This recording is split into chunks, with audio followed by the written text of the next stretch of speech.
Shalom. Mari kembali kita membuka Alkitab kita di dalam kitab Kolose pasal yang keempat. Kitab Kolose pasal yang keempat. Kitab Kolose pasal yang keempat ayat yang kedua mulai sampai ayat yang keenam. Bertekunlah dalam doa dan dalam pada itu berjaga-jagalah sambil mengucap syukur. Berdoa jugalah untuk kami supaya Allah membuka pintu untuk pemberitaan kami.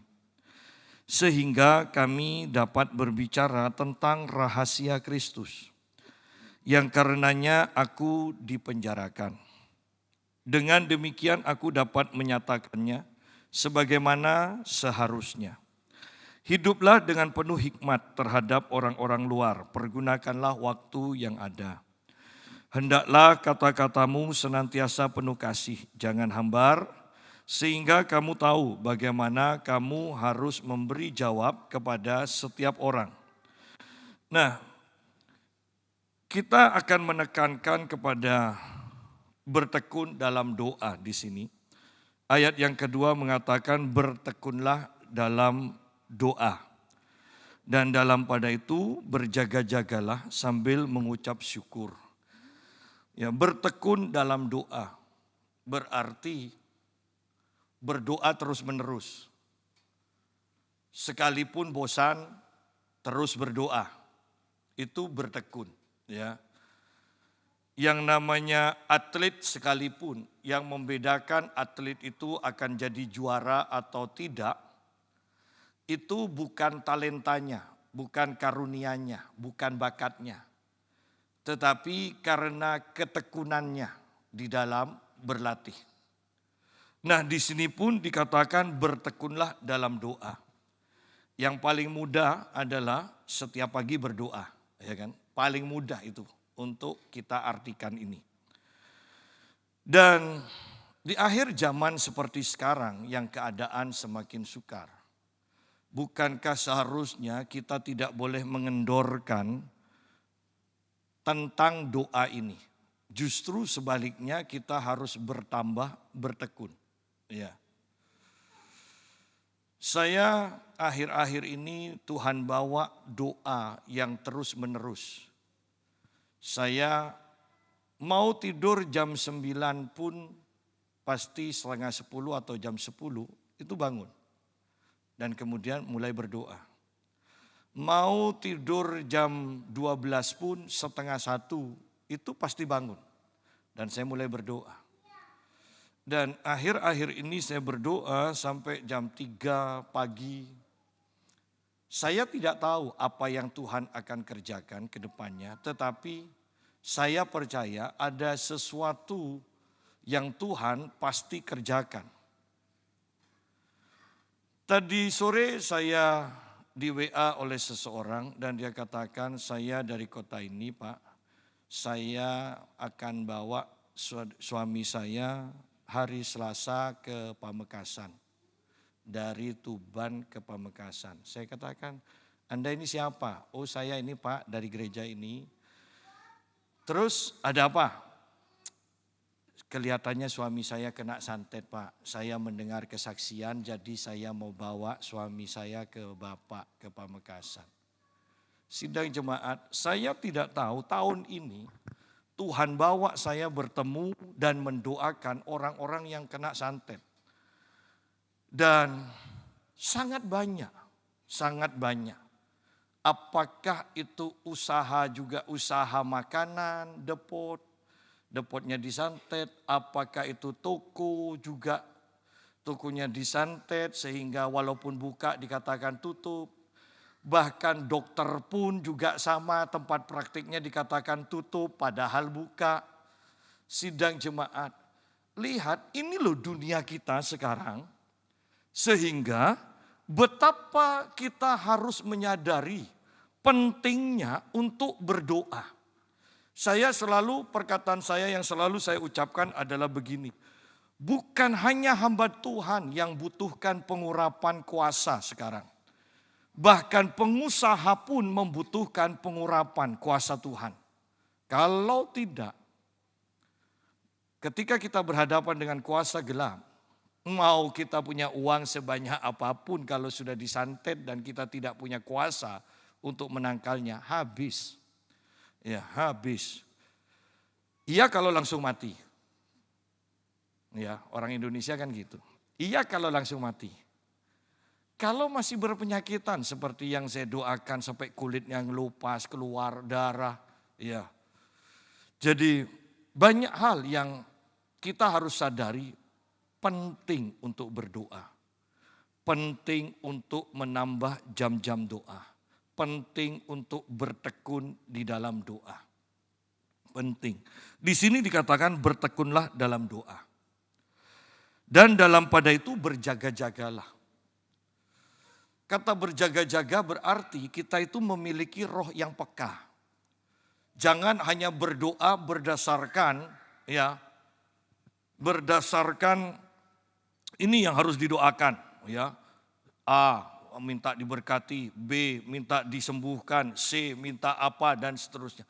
Bukan seperti itu. Berjaga-jagalah. Ketika kita berdoa, ingat manusia roh kita yang berdoa. Manusia roh kita yang aktif. Tetapi pikiran kita, akal budi kita diam, tetapi tetap mengawasi.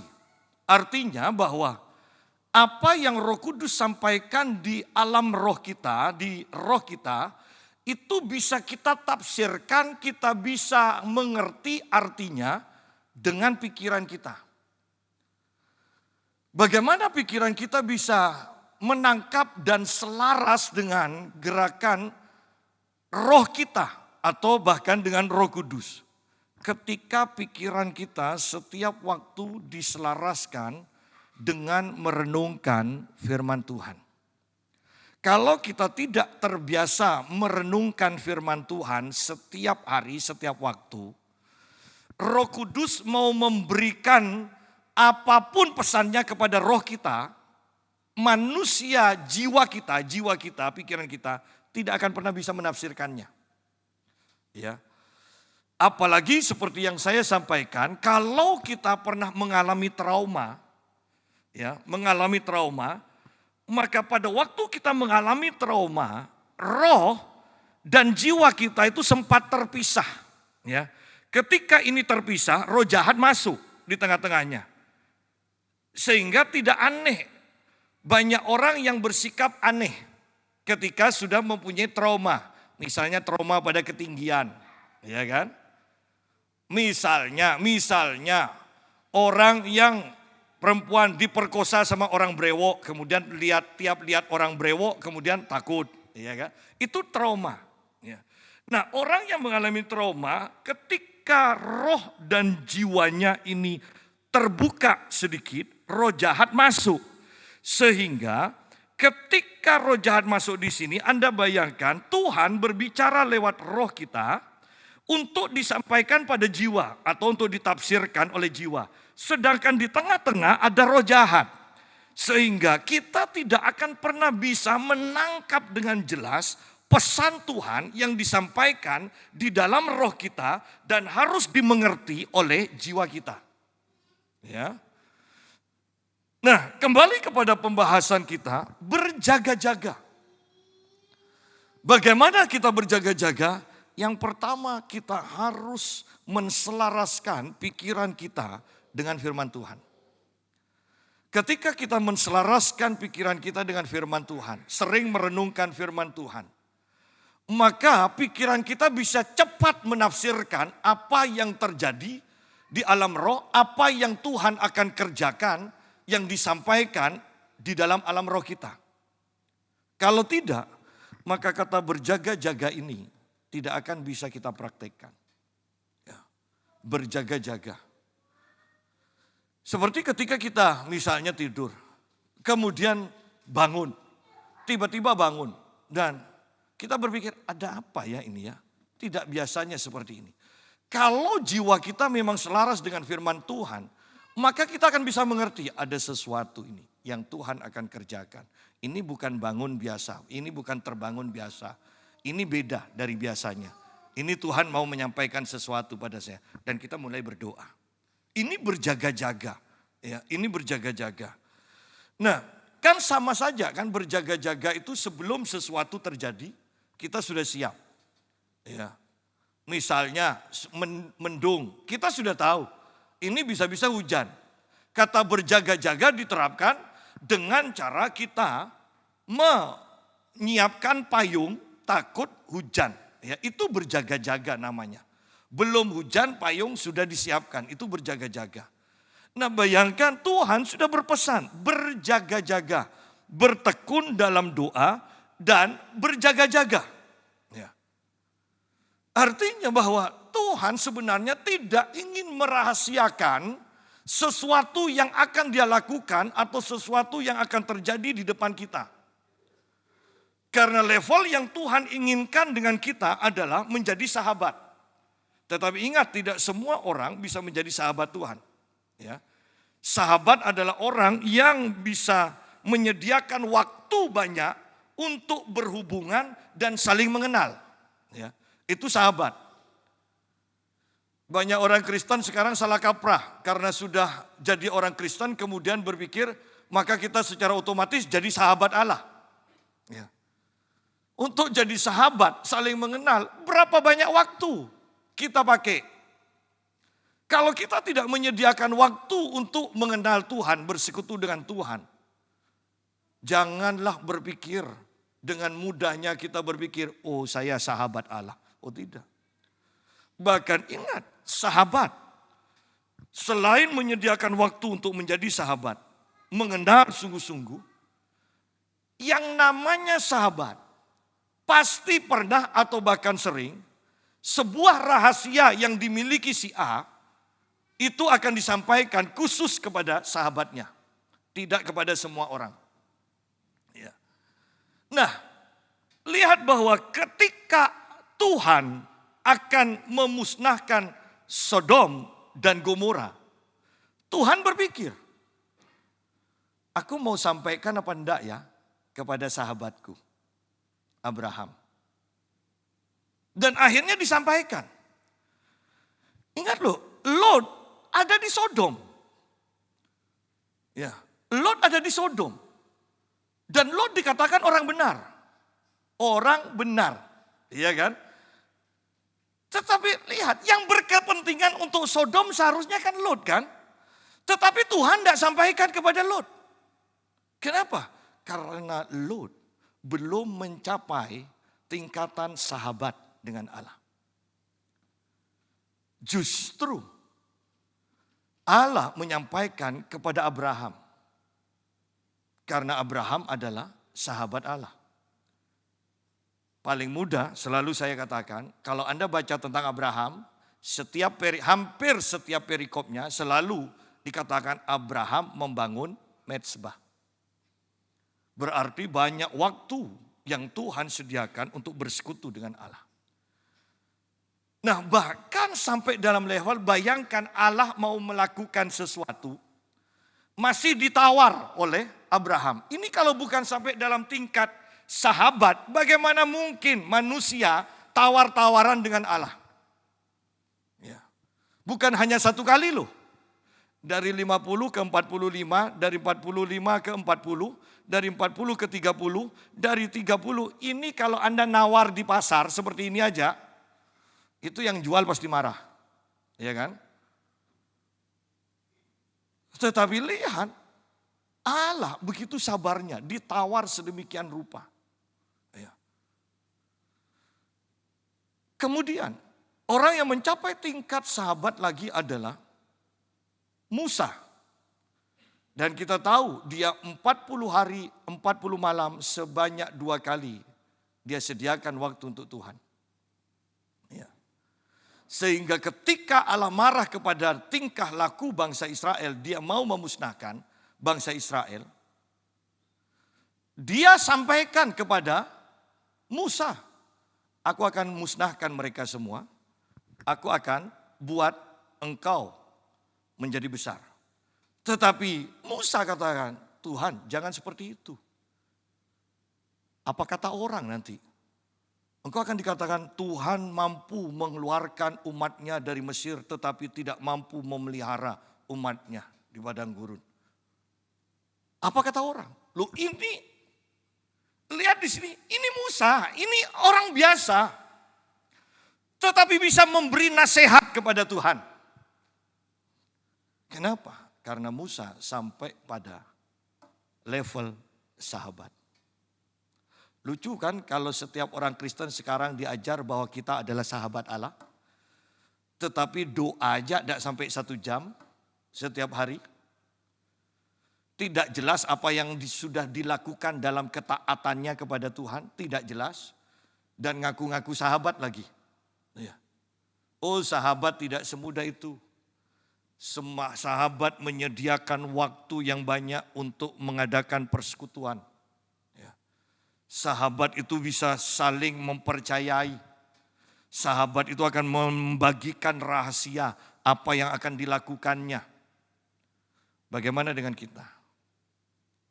Nah sekarang kembali kepada pembahasan kita. Bertekunlah dalam doa. Dan berjaga-jagalah. Karena Tuhan akan memberitahukan kepada orang yang bertekun dalam doa. Tuhan akan memberitahukan apa yang akan dikerjakannya. Ya. Sambil mengucap syukur dikatakan. Mengucap syukur. Kenapa? Karena apa yang Tuhan kerjakan itu pasti adalah yang baik. Ketika kita tidak sampai dalam level sahabat, seringkali kita curiga kepada Tuhan. Seringkali kita menuduh Tuhan. Ketika sesuatu yang tidak kita ketahui, kenapa ini terjadi? Kita kemudian menuduh Tuhan. Ngomel-ngomel pada Tuhan. Ngambek tidak ke gereja. Kecewa pada Tuhan. Kenapa? Karena tidak kenal Tuhan. Tetapi orang yang mengenal Tuhan, orang yang bahkan sampai dalam level sahabat dengan Tuhan, dia akan mengucap syukur. Apapun yang dia alami sekarang, dia tahu ini belum akhir. Ini sedang proses pengerjaan. Hasil akhirnya selalu adalah yang terbaik di kita. Ya. Kenal Tuhan sungguh-sungguh. Saya percaya dalam ketenangan ini Tuhan sedang bekerja dengan luar biasa. Dalam ketenangan ini pun kita harus berjaga-jaga. Jangan-jangan hal-hal yang mengejutkan akan segera terjadi. Ya.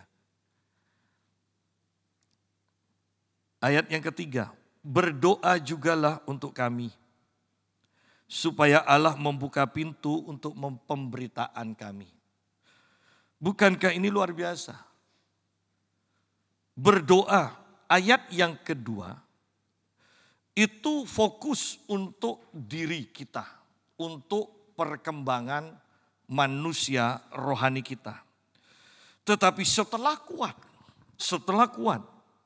ayat yang ketiga mengatakan berdoa jugalah untuk kami, untuk hamba-hamba Tuhan, untuk pelayan-pelayan Tuhan, untuk Bapak rohani, supaya Allah membuka pintu untuk pemberitaan kami. Lihat yang Paulus tekankan supaya didoakan oleh jemaat mungkin yang dirintisnya. Bukan supaya Allah memberkati, supaya keuangannya cukup, keuangannya berlimpah. Tidak. Yang Paulus tekankan adalah supaya Allah membuka pintu untuk pemberitaan kami. Dikatakan. Ketika berbicara tentang pintu, lihat di sini. Untuk pemberitaan kami sehingga kami dapat berbicara tentang rahasia Kristus. Sederhananya, berdoalah supaya pintu-pintu terbuka bagi penginjilan. Itu loh. Ya. Berapa banyak dari kita yang sudah berdoa seperti itu?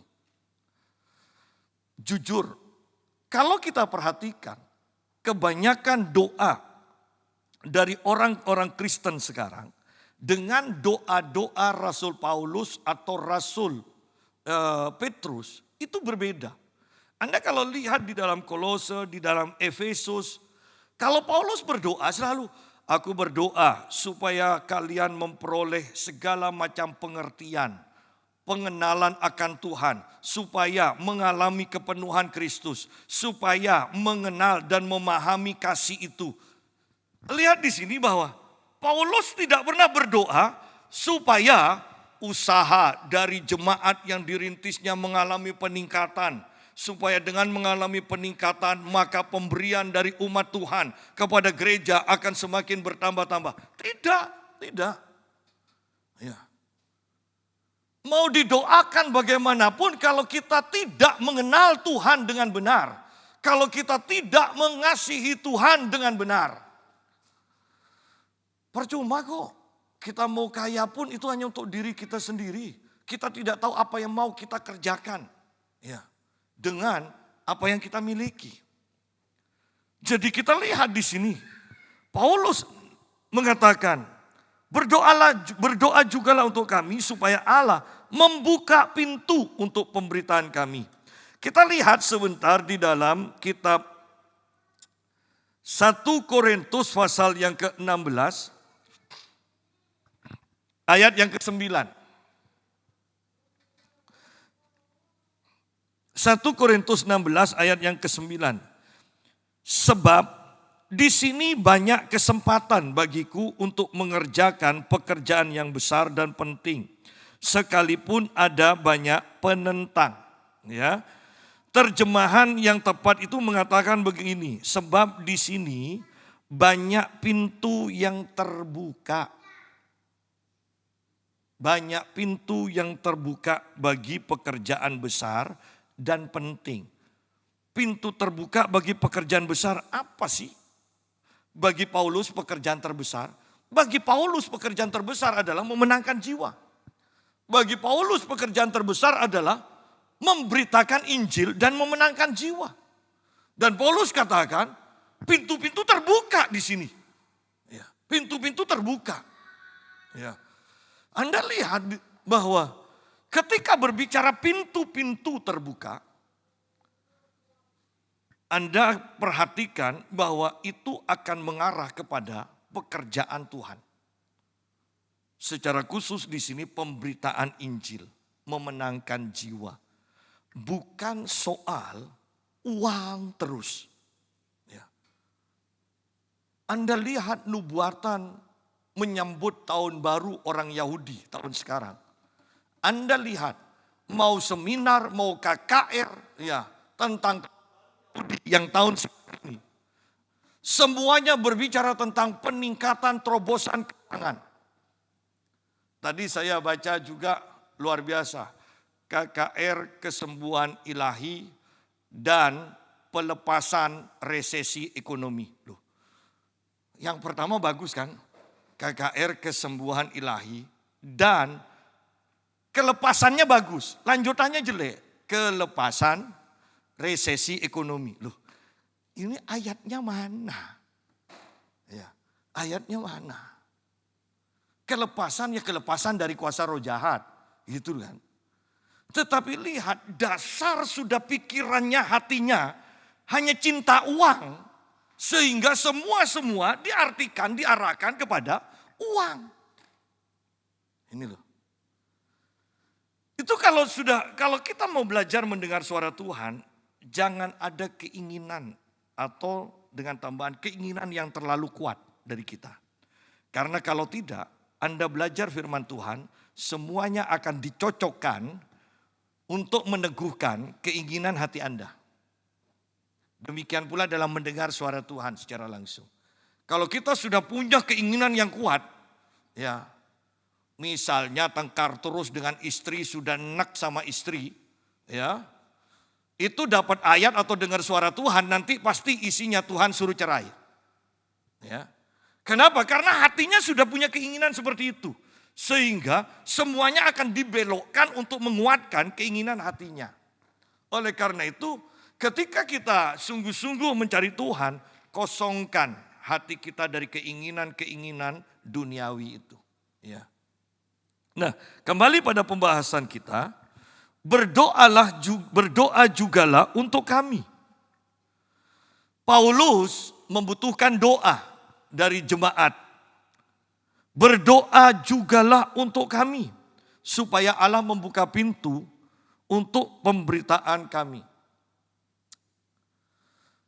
Ada seorang hamba Tuhan, dikatakan sebuah gereja yang saya layani diminta undang hamba Tuhan ini. Dan dikatakan, enggak, kami enggak punya dana yang cukup, masih banyak yang perlu dikerjakan. Oh, undang aja, nanti saya yang sponsori, kata jemaat yang pernah dilayani oleh hamba Tuhan ini. Dan dibutuhkan berapa? Diperkirakan kemudian karena dia datang dengan timnya dikatakan, saya minta 50 juta. Ada perjanjian loh, walaupun pelayanan. Ya, karena tim saya segini, saya harus memakai pesawat segala macam. Nah, 50 juta. Dan akhirnya terjadi dan pelayanannya juga kontroversial. Dan saya katakan begini pada pendeta itu. Kalau saya pelayanan, saya tidak akan bawa banyak orang. Kasihan bagi tuan rumah untuk menyiapkan segala sesuatunya. Ya. Karena kita pun sudah sering kan ngundang hamba Tuhan. Ya, itu kalau agak banyak berat loh. Ya. Itu berat. Anda yang tidak berkecimpung di dalam melayani para pelayan Tuhan yang datang ke sini, Anda tidak tahu sayangnya sehingga bahkan untuk datang pun Anda tidak datang. Tapi kalau Anda tahu uang yang kita keluarkan dalam mengundang hamba Tuhan, Anda tidak akan rela untuk tidak datang. Kenapa? Itu banyak. Sekali makan tidak mungkin kurang dari 500 ribu. Padahal 500 ribu kita jalan nunduk dari sini sampai Surabaya. Anda belum tentu dapat 500 ribu. Ya, itu satu kali makan. Kalau 2 kali, belum tentu 2 kali, 2 hari berarti sudah berapa kali makan. Masih PK-nya. Kadang kita harus jemput, kadang kita harus antar.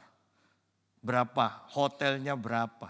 Ya, sayang kan kalau kita tidak datang sebetulnya. Nah, saya katakan begini, saya tidak mau untuk bawa orang terlalu banyak dalam pelayanan. Pak, tapi kan butuh pendoa. Saya punya jemaat. Dan saya percaya setiap saya tidak ada di tempat jemaat, saya tahu saya pelayanan dan saya didoakan. Saya tidak perlu memberatkan orang lain. Ya. Sidang jemaat. Paulus di sini katakan untuk pelayanannya. Berdoa jugalah untuk kami. Kita butuh didoakan. Para pemimpin rohani butuh didoakan. Orang-orang yang melayani butuh didoakan. Berdoa jugalah untuk kami. Supaya Allah membuka pintu untuk pemberitaan kami, dikatakan. Sehingga kami dapat berbicara tentang rahasia Kristus. Jadi di sini kita lihat ada 2 poin yang harus diperhatikan. Berdoa supaya pintu-pintu terbuka bagi penginjilan. Yang kedua, berdoa supaya hamba Tuhan itu mempunyai pewahyuan, mempunyai firman, mempunyai rahasia Kristus untuk disampaikan.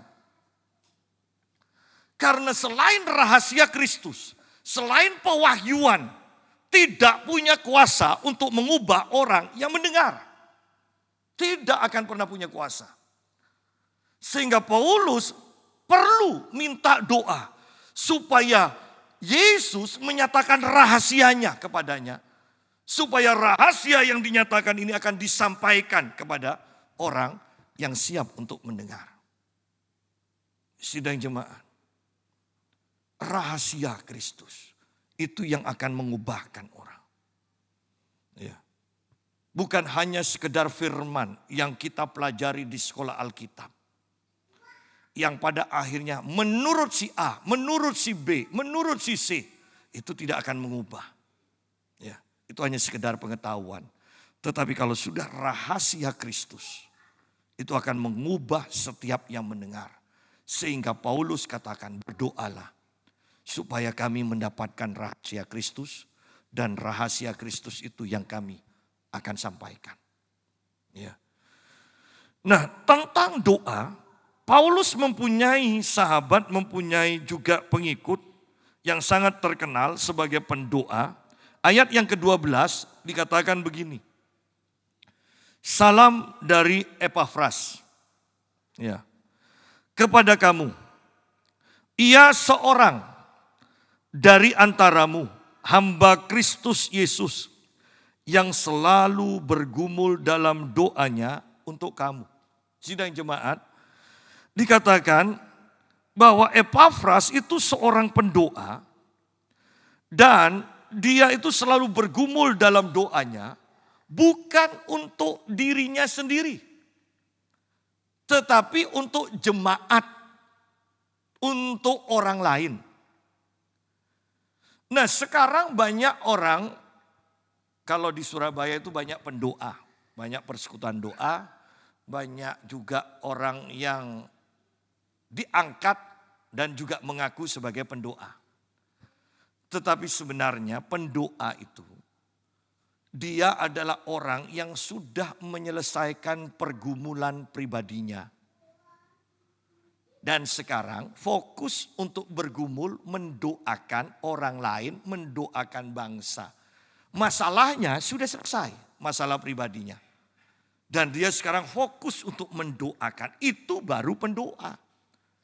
Banyak dari kita menemukan pendoa itu, ngaku pendoa, tapi masalah pribadinya masih belum selesai.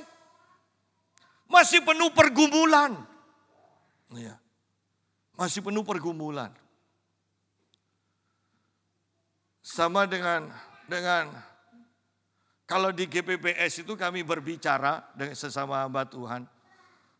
Ketika pemilihan MP, ada beberapa pendeta yang mengajukan diri untuk menjadi anggota MP dan itu akan dipilih. Tetapi saya dan beberapa hamba Tuhan berbicara begini. Iya, orang untuk menghidupi diri sendiri aja masih tidak mampu. Kok mau jadi anggota MP? Tetapi karena pemilihannya aneh, jadi dari 18 anggota MP, nanti yang terpilih ini 15. Jadi setiap pendeta harus memilih 15 orang. 3 nanti yang gugur. Ya. Tapi kan aneh, jadi mau tidak mau walaupun jelek harus dipilih. Karena kalau kita memilihnya kurang dari 15, misalnya 13, yang 2 tidak cocok, ya tidak ada pilihan lain. Kita pilih 13, maka pilihan kita dianggap tidak sah. Nah, repot jadinya. Akhirnya yang tidak mencapai, ya, tidak layak pun dipilih. Perhatikan, tadi saya katakan untuk mencukupi dirinya saja tidak cukup. Ketika terpilih jadi MP, yang dikerjakan apa? Minta pelayanan. Aku anggota MP. Lihat di sini. Tugasnya tidak bisa diselesaikan sebagaimana mestinya. Karena masalah pribadinya masih belum selesai. Pelayanan dipakai untuk mencukupi dirinya. Sama pendoa, di sini Epafras adalah seorang pendoa. Dan pendoa yang sejati. Kenapa? Dia tidak mendoakan dirinya sendiri. Dirinya sendiri sudah selesai di hadapan Tuhan. Sekarang fokusnya adalah bergumul ya, untuk orang lain. Itu pendoa. Bergumul untuk pelayanan Paulus. Bergumul untuk kemajuan jemaat. Di sini dikatakan, ia seorang dari antaramu, hamba Kristus Yesus, yang selalu bergumul dalam doanya, bukan untuk dirinya sendiri, tetapi untuk kamu. Supaya apa? Supaya kamu berdiri teguh sebagai orang-orang yang dewasa dalam iman dan yang berkeyakinan penuh dengan segala hal yang dikehendaki Allah. Loh, kembali lihat di sini, doanya bukan Tuhan berkati si A, Tuhan supaya dia tidak kekurangan makan minum. Tuhan berkati supaya usahanya semakin diperluas. Tidak. Yang didoakan adalah di sini dikatakan supaya menjadi orang yang dewasa. Keyakinannya teguh tentang imannya. Ya. Karena sebenarnya kalau kita memang hidup benar, kita ada dalam persekutuan dengan Tuhan. Beberapa kali kita sudah bahas kan. Soal makan minum kan tidak perlu diminta, itu sudah disediakan kan. Kalau kita ada di dalam rumah kita, makan minum itu tidak usah diminta. Anak-anak yang ada di dalam rumah, kan tidak perlu minta makan minum ya. Mama ini makanannya siapa? Ini ayam punya siapa? Kan tidak perlu kan. Boleh aku minta? Tidak perlu. Kalau sudah ada di rumah, dan selama anak itu ada di rumah, tinggal ambil aja. Itu sudah disediakan. Ya. Kita tidak akan mendapatkan itu di rumah kalau kita tidak tinggal di rumah. Ya. Artinya selama hubungan kita benar dengan Tuhan, hal-hal yang jasmani ini, soal makan minum ini, Tuhan sediakan kok. Sehingga ini tidak perlu jadi prioritas doa kita. Ya. Tidak perlu. Bagi kita orang yang hidup di akhir zaman ini, sekarang fokus kita adalah bagaimana pemberitaan Injil ini bisa tersebar, bagaimana jiwa-jiwa bisa dimenangkan, bagaimana jemaat Tuhan bisa bercahaya di tengah-tengah kegelapan. Itu loh. Sehingga lihat di sini doa dari Epafras. Ia seorang dari antaramu hamba Kristus Yesus yang selalu bergumul dalam doanya untuk kamu, bukan untuk dirinya sendiri. Supaya kamu berdiri teguh, bukan supaya kamu semakin kaya, tetapi supaya berdiri teguh dalam iman tentunya. Sebagai orang-orang yang dewasa, mengalami kedewasaan. Jangan hanya sebagai bayi atau anak-anak. Tetapi sebagai orang dewasa yang mempunyai tanggung jawab. Dan yang berkeyakinan penuh dengan segala hal yang dikehendaki Allah. Bahwa apa yang dilakukannya berdasarkan pengetahuannya akan kehendak Allah. Itu loh. Didoakan supaya jemaat mengetahui kehendak Allah dan bertanggung jawab untuk melakukan kehendak Allah itu. Tanpa ragu. Anda boleh pelajari berbagai macam doa dari Rasul Paulus dalam setiap suratan-suratannya. Anda akan lihat perbedaan antara doa Rasul Paulus dan doa dari kebanyakan kita sekarang ini. Ya. Ayat 13, sebab aku dapat memberi kesaksian tentang dia, tentang Epafras. Bahwa ia sangat bersusah payah untuk kamu dan untuk mereka yang di Laodikia dan Hierapolis. Sederhananya, bahwa Epafras, orang yang bergumul dengan susah payah di dalam doa-doanya untuk jemaat Tuhan. Bagaimana dengan kita? Setiap hari, berapa saudara seiman yang kita sudah doakan? Kemudian, poin doanya apa? Ataukah doa kilat yang umum?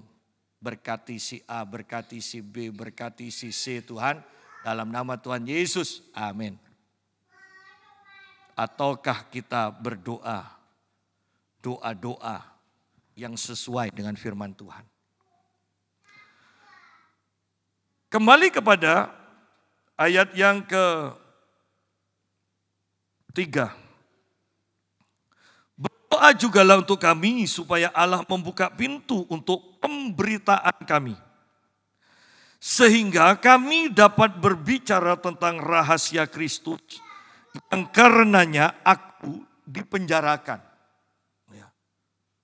Yang karenanya aku dipenjarakan.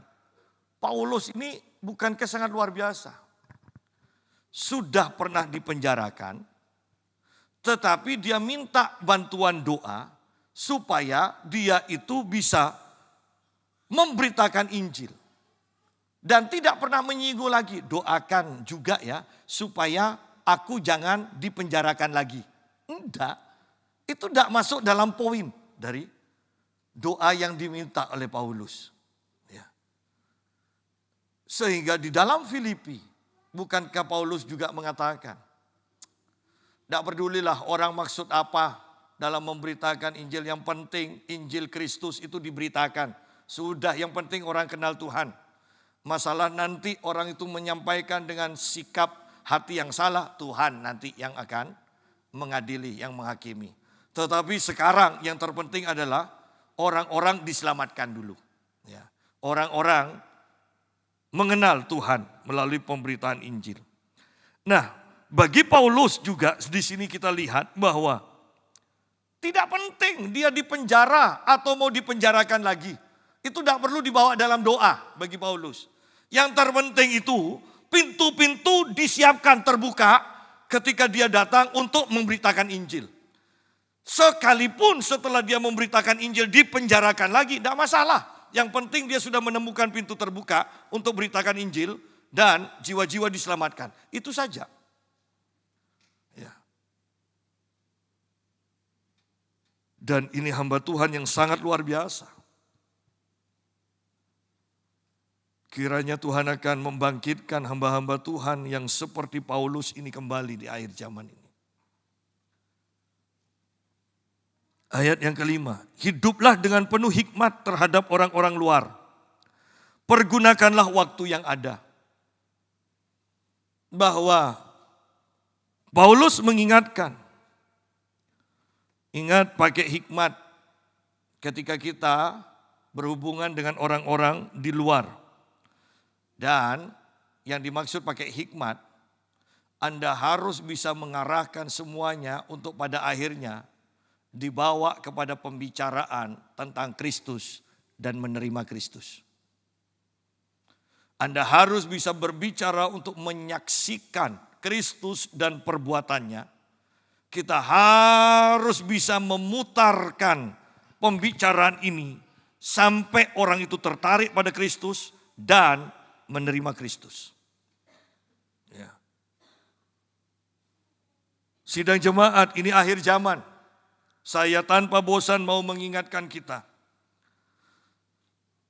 Sudahkah kita memakai hikmat di dalam kehidupan kita sehari-hari dan mempergunakan waktu yang ada untuk memberitakan Injil? Mempergunakan waktu yang ada untuk memenangkan jiwa. Mempergunakan waktu yang ada untuk menyampaikan rahasia Kristus. Mempergunakan waktu yang ada untuk mempertobatkan orang-orang. Sudahkah kita lakukan? Ataukah kita masih bergumul untuk diri sendiri terus? Berdoa untuk diri sendiri terus? Pertanyaannya, kapan? Kapan kita siap untuk bergumul dalam doa bagi orang lain? Kapan kita siap? Bukankah kita sedang kejar-kejaran antara kita siap untuk bergumul, untuk memenangkan jiwa, dan kedatangan Yesus yang sudah semakin dekat. Hiduplah dengan penuh hikmat terhadap orang-orang luar. Bahwa setiap kita berhubungan dengan orang luar, seharusnya kita itu seperti kucing yang siap nangkap tikus itu loh. Ya, selalu siap. Kapan ya? Di tengah-tengah pembicaraan aku mau memasukkan tentang Yesus. Ini loh. Ya. Di tengah-tengah pembicaraan aku mau bersaksi tentang kuasa Tuhan. Tentang kasih Tuhan. Seharusnya itu gaya hidup kekristenan. Ya, seharusnya itu. Ayat 6. Hendaklah kata-katamu senantiasa penuh kasih. Jangan hambar, sehingga kamu tahu bagaimana kamu harus memberi jawab kepada setiap orang. Hendaklah kata-katamu senantiasa penuh kasih. Tidak bisa kata-kata penuh kasih ini dipisahkan dari bertekun dalam doa. Ya. Ketika Anda tidak bertekun dalam doa, kata-kata kita hambar. Tidak ada kuasa. Tidak ada kasih. Tidak ada sesuatu yang greget gitu loh. untuk ditangkap oleh si pendengar. Tetapi ketika kita hidup di dalam doa, ketika kita bertekun dalam doa, maka itu akan membawa setiap perkataan kita dipenuhi dengan kasih. Ya, tidak hambar, berbobot. Istilahnya perkataannya penuh dengan urapan. Nah, ya kan? Itu hanya ketika kita bertekun dalam doa. Bahkan kita tahu kok, bahkan bukan hanya berbicara, main musik pun beda ketika si pemain musik bertekun dalam doa atau tidak. Jadi WL, jadi singer, yang mendengar jemaat itu bisa rasakan kok perkataannya itu penuh dengan kasih, ya, penuh dengan kuasa atau tidak. Ini loh bertekun dalam doa. Bertekun dalam doa. Apalagi ketika kita sudah sampai berdoa. Bukan untuk diri sendiri. Tetapi untuk mengetahui kehendak Tuhan. Dan untuk mendoakan pergumulan orang lain. Oh, Anda terlatih. Bahkan dalam doa saja. Kita sudah terlatih untuk mengasihi. Iya kan? Bukan berdoa untuk diri sendiri tapi untuk orang lain. Bukankah ini tindakan kasih? Walaupun hanya dalam doa kan, itu tindakan kasih. Sehingga ketika kita sudah terlatih dengan tindakan kasih ini dalam doa, maka setiap perkataan kita juga penuh dengan kasih. Tidak akan hambar. Apalagi perhatian kan, perhatian kita. Kemudian diungkapkan melalui perkataan, wow dahsyat itu dahsyat. Sidang jemaat, banyak hal yang Tuhan akan kerjakan dan Tuhan akan kerjakan melalui dan bersama dengan kita. Apakah kita siap? Ya. Apakah kita siap? Bertekunlah dalam doa, mengertilah kehendak Tuhan. Sehingga kita menjadi partner. Bersyukur kalau kita terus mendesak sampai tingkatan level sahabat Allah. Di mana Tuhan menyampaikan rahasia-rahasianya. Di mana Tuhan menyampaikan apa yang ingin dilakukannya kepada kita. Kiranya Tuhan akan membawa kita semua semakin mengenal Tuhan dan menjadi sahabat Allah